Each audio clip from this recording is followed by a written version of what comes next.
प्रभु श्री राम के चरणों में प्रणाम और सभी भक्त प्रेमियों को मेरी जय सिया राम। रामायण में श्रद्धा, प्रेम और भाव से परिपूर्ण एक बहुत ही प्यारा प्रसंग है जिसकी मुख्य पात्र हैं शबरी। एक दिन शबरी पास के तालाब से जल लेने गई। एक ऋषि ने जब उसे तालाब से जल भरते देखा तो क्रोधित होकर उसके सर पर एक पत्थर दे मारा। शबरी की चोट से लहू की धार फूट पड़ी और लहू की एक बूंद तालाब में गिर गई। कहते हैं कि सारे तालाब का पानी रक्त में बदल गया। ऋषि और क्रोधित हुए और उन्होंने शबरी को बहुत भला बुरा कहा। अपमानित शबरी रोते हुए अपने आश्रम लौट आई। कहते हैं कि सभी प्रकार की शुद्धियां करने के पश्चात भी उस तालाब का काजल जल पुनः शुद्ध नहीं हो पाया और सारा जल रक्त में बदल गया। कई वर्षों पश्चात भगवान राम सीता की खोज में जब वहां आए तो लोगों ने उनसे प्रार्थना की कि उस तालाब के जल को पांव से छूकर शुद्ध कर दें। राम ने तालाब के रक्त को छुआ लेकिन कुछ नहीं हुआ। फिर श्री राम ने शबरी से मिलने की इच्छा प्रकट की और शबरी को बुलाया गया। अपने प्रभु का बुलावा मिलते ही शबरी तो जैसे अपनी सुध बुध खोकर बेतहाशा भागते हुए राम के पास पहुंची। कहते हैं कि शबरी के पांव की धूल उस तालाब में जाग मिली और जल पुनः पवित्र हो गया। शबरी ने अपने राम के पांव छुए और आश्रम चलने का आग्रह किया, जिसे श्री राम ने सहर्ष स्वीकार किया। रोज की भांति शबरी ने आज भी श्री राम के लिए आश्रम सजाया था और बाग के सबसे मीठे बेर चक चक कर अपने प्रभु के लिए लाई थी। प्रभु राम ने प्रेम से बेर ग्रहण किए। मातंगी ऋषि का आशीर्वाद फलित हुआ और शबरी को राम मिले और ऐसे भगवान श्री कहलाए शबरी के राम। एक तक देर तक उस सुपुरुष को निहारते रहने के बाद बुजुर्ग भीलनी के मुंह से स्वर फूटे, कहो राम, शबरी की देह ढूंढने में अधिक कष्ट तो नहीं हुआ? राम मुस्कुराए, यहाँ तो आना ही था माँ, कष्ट का क्या मोल। जानते हो राम, तुम्हारी प्रतीक्षा तब से कर रही हूँ जब तुम जन्मे भी नहीं थे।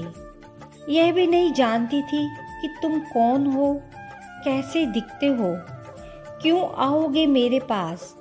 बस इतना ज्ञात था कि कोई पुरुषोत्तम आएगा जो मेरी प्रतीक्षा का अंत करेगा।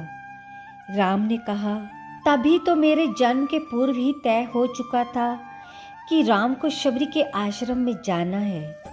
शबरी ने कहा, एक बात बताओ प्रभु, भक्ति के दो भाव होते हैं, पहला मरकट भाव और दूसरा मार्जार भाव।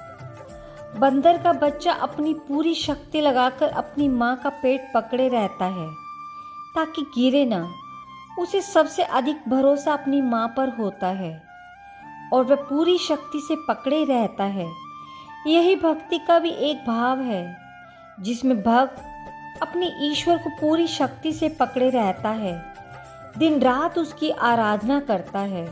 पर मैंने ये भाव नहीं अपनाया। मैं तो उस बिल्ली के बच्चे की भांति थी जो अपनी माँ को पकड़ता ही नहीं बल्कि निश्चिंत बैठा रहता है कि माँ है ना, वह स्वयं ही मेरी रक्षा करेंगी और माँ सचमुच उसे अपने मुंह में टांग कर घूमती है। मैं भी निश्चिंत थी कि तुम आओगे ही, तुम्हें क्या पकड़ना। राम मुस्कुरा कर रह गए। भीलनी ने पुनः कहा, सोच रही हूँ बुराई में तनिक अच्छाई छिपी होती है ना। कहाँ सुदूर उत्तर के तुम, कहाँ घोर दक्षिण में मैं, तुम प्रतिष्ठित रघुकुल के भविष्य, मैं वन की भीलनी। यदि रावण का अंत नहीं करना होता तो तुम कहाँ से आते। राम गंभीर हुए, बोले, भ्रम में ना पड़ो माँ, राम क्या रावण का वध करने आया है? रावण का वध तो लक्ष्मण अपने पैर से बाण चढ़ाकर भी कर सकता है। राम हजारों कोस चलकर इस गहन वन में आया है तो केवल तुमसे मिलने आया है माँ, ताकि सहर्षों वर्षों बाद जब कोई भारत के अस्तित्व पर प्रश्न खड़ा करे तो इतिहास चिल्लाकर उत्तर दे कि इस राष्ट्र को क्षत्रिय राम और उसकी भीलनी माँ ने मिलकर गढ़ा था। जब कोई भारत की परंपराओं पर उंगली उठाए तो काल उसका गला पकड़कर कहे कि नहीं, यह एकमात्र ऐसी सभ्यता है जहाँ एक राजपुत्र वन में प्रतीक्षा करती एक दरिद्र वनवासिनी से भेंट करने के लिए 14 वर्ष का वनवास स्वीकार करता है। राम वन में बस इसलिए आया है ताकि जब युगों का इतिहास लिखा जाए तो उसमें अंकित हो कि प्रशासन, सत्ता जब पैदल चलकर समाज के अंतिम व्यक्ति तक पहुँचे तभी वह राम राज्य है।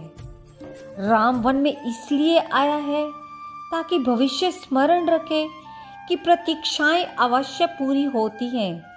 राम रावण को मारने भर के लिए नहीं आया है माँ। माता शबरी एकटक राम को निहारती रही। राम ने फिर कहा, राम की वन यात्रा रावण युद्ध के लिए नहीं है माता। राम की यात्रा प्रारंभ हुई है भविष्य के आदर्श स्थापना के लिए। राम निकला है ताकि विश्व को संदेश दे सके कि माँ की अवांछनीय इच्छाओं को भी पूरा करना ही राम होना है। राम निकला है कि ताकि भारत को सीख दे सके कि किसी सीता के अपमान का दंड असभ्य रावण के पूरे साम्राज्य के विध्वंस से पूरा होता है। राम आया है ताकि भारत को बता सके कि अन्याय का अंत करना ही धर्म है। राम आया है ताकि युगों को सीख दे सके कि विदेश में बैठे शत्रु की समाप्ति के लिए आवश्यक है कि पहले अपने देश में बैठी उसकी समर्थक सूर्पनखाओं की नाक काटी जाए और खरदूषणों का घमंड तोड़ा जाए। और राम आया है ताकि युगों को बता सके कि रावणों से युद्ध केवल राम की शक्ति से नहीं बल्कि वन में बैठी शबरी के आशीर्वाद से भी जीते जाते हैं। शबरी की आंखों में जल भर आया था। उसने बात बदलकर कहा, बेर खाओगे राम? राम मुस्कुराए, बिना खाए जाऊंगा भी नहीं माँ। शबरी अपनी कुटिया से झपोली में से बेर लेकर आई और राम के समक्ष रख दिए। राम और लक्ष्मण खाने लगे तो कहा, बेर मीठे हैं ना प्रभु? यहाँ आकर मीठे और खट्टे का भेद भूल गया हूँ माँ। बस इतना समझ रहा हूँ कि यही अमृत है। शबरी मुस्कुराई, बोली, सचमुच तुम मर्यादा पुरुषोत्तम हो राम। अब यहाँ पर शबरी की विद्वता के दर्शन होते हैं, जो वन में रहती है पर उसका ज्ञान बड़े विद्वानों से भी बड़ा महान है। ये थे प्राचीन सनातन संस्कार, सभ्यता, संस्कृति, मर्यादाएं, परंपराएं व आध्यात्मिक ज्ञान जो गांव व शहरों से लेकर वनवासियों तक विस्तारित था। मिलना होकर उस प्रीतम से सोच के खोलने होंगे सभी द्वार। फिक्र होती गर समाज की, राम न जाते कभी शबरी के द्वार। नहीं ऐसा कि शबरी चूक गई होती राम के दर्शन को, बल्कि राम ही चूक गए होते उन प्रेम भरे मीठे बेरों को। राम से बड़ा राम का नाम, प्रेम से बोले जय सिया राम। ऐसी ही भक्तिपूर्ण और ज्ञानवर्धक कहानियों को और सुनने के लिए मेरे चैनल को सब्सक्राइब और वीडियो को लाइक करना ना भूलिएगा और अपनी प्रतिक्रिया कृपया नीचे कमेंट बॉक्स में दें।